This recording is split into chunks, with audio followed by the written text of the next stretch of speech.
What's happening, everyone? Time for another malt review. I have a K&L exclusive here. This is a 24-year-old Mortlach, distilled in 1997. This beast of Dufftown has been bottled at cask strength at 49.7% ABV. And it's an independent bottler by the Hart Brothers. I'm going to be doing some reviews of K&L bottlings. Full disclosure, the samples have been provided by them. If you're not familiar with K&L, absolutely do check them out. I'm going to leave a link down below of this bottling. They do have 3 locations in California. Fortunately, they only ship to California.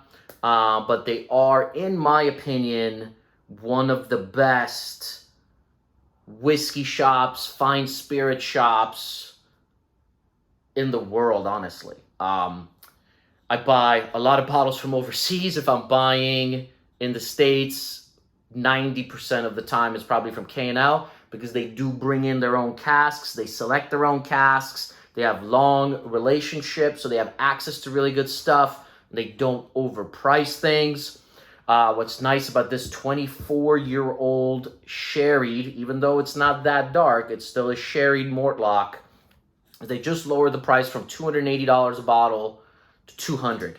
So for a 24-year-old cask strength whiskey from Mortlach in sherry to be, you are not going to beat the $200 price tag. So, anyways, time for the review.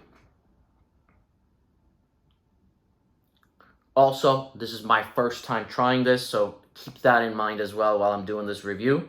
This has been breathing for about an hour.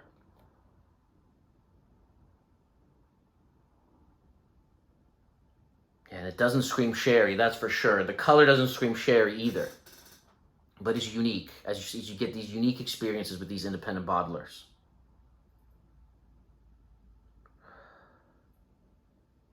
Wow, this is complex. Hence why it's been breathing for an hour. I get miso. There's this, like a miso soup. There's this antique old dusty papers element to this that just, I love that. Very old school. Lemon oil.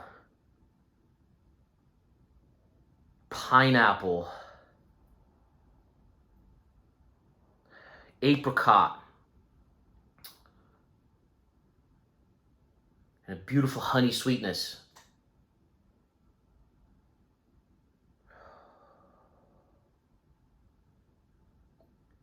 Wheatgrass.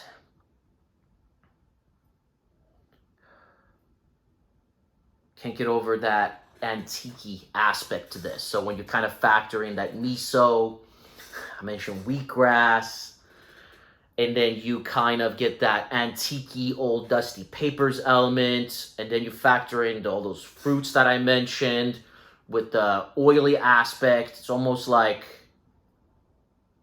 it's got like an olive oil note,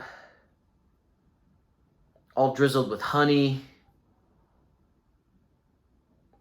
Really nice, really complex. It's a whiskey that I could probably just kind of keep going with and add more and more notes.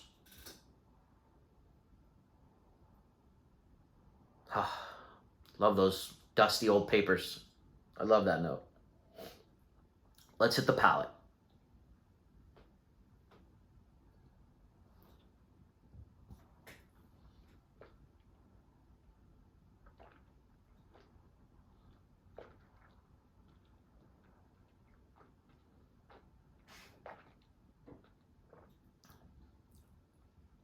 My goodness.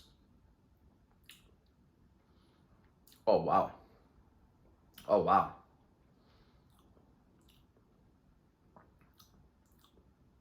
Almost getting like kumquats and tangerine sweetness with the honey sweetness.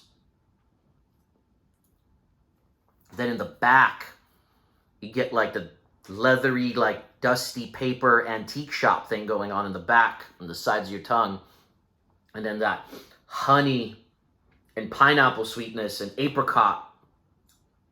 Very candied apricot, very candied pineapple. Almost like those rock candies. Like you get rock candies, like think of the pineapple flavor and the apricot flavor. Very sweet, kind of going towards the front. This is that palate, the oils though, the olive oil, man. The miso funk with the dusty paper element, and then the fruitness and the oiliness. Hey, I gotta add a drop of water. That is at cask strength. 2 drops of water. Incredibly pleasing. I was not expecting to enjoy the palate that much.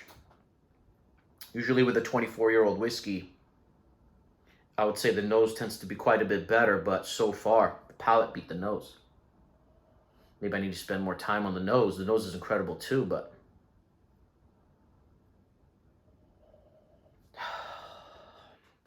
with a couple drops of water, it honestly doesn't change it much. This like floral element kind of comes out. I want to say maybe it's a little more fruity, but I don't know. It could just be in my mind because that tends to happen with water, but this floral note, this nice floral note comes out.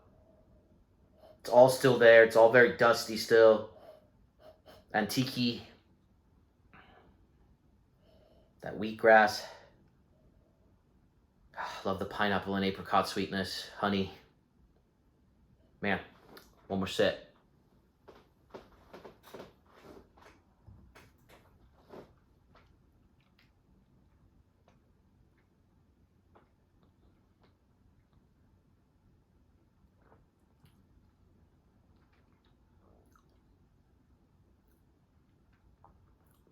Nice.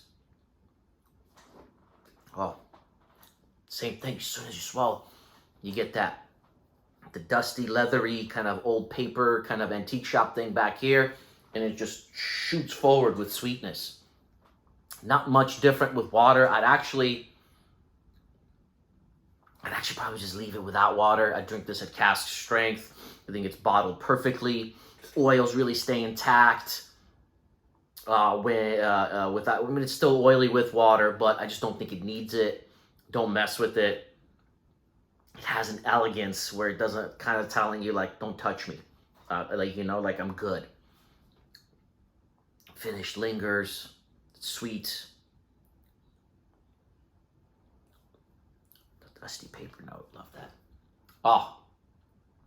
I'm gonna tell you guys something. If someone gives me a sample of something and I review it, I might record the video, but if I don't like it, I won't release the video, okay? Because I'm not gonna do that to someone. So I am most certainly not scoring any higher for anybody that gives me a sample. I put my reputation on the line, and I'm gonna say this is a highly recommend. Pay attention to the notes. This is not sherry monster. In fact, I wouldn't even really recognize the sherryness in here, even though it's sherry matured. It's just got this a beautiful, unique cask. So pay attention to the tasting notes and see if that's something that you would like. For me, this has to score at a 90, even though I've said my scoring is going to get harsher. At first nosing, I probably thought this was only going to be at around an 88, 89. But the palate took it to that extra level. For me, I'm going to score it a 90 out of 100. It's a really unique whiskey. As soon as I stop recording this, I am actually going to go and buy a bottle. So there you go. Can't give a better recommendation than that I'm going to buy a bottle, especially since it's only $200 now. We're going to be doing reviews every Monday, Wednesday, and Friday. So subscribe. Click the bell notification so you don't miss out, and we'll see you soon for many more. Cheers.